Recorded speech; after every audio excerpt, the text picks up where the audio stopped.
it was prematurely for them to make presentation to us.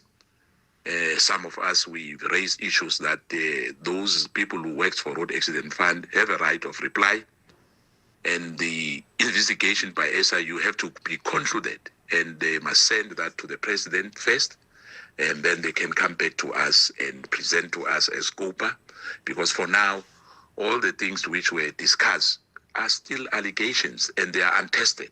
So for now, we will wait for the SIU to come back to us and present a concluded report when everybody has been interviewed by them.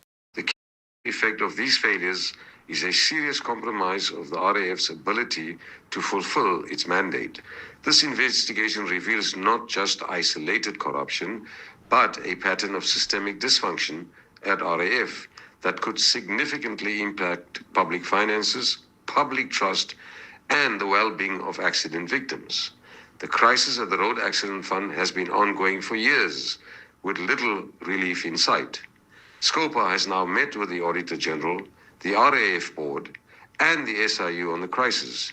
It is high time that the RAF CEO and Board be held up to a higher standard, be brought to book for the failures under their watch, and account to South Africans on what crisis management they intend to implement to get the RAF back on the road again.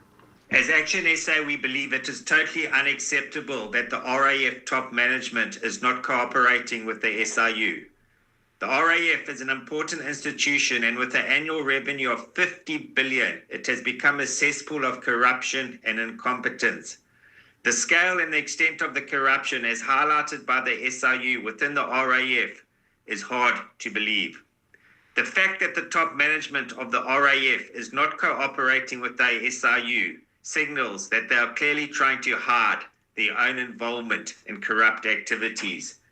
As Action SA, we call on the SIU to invoke their full legal powers to get the management of the RAF to cooperate.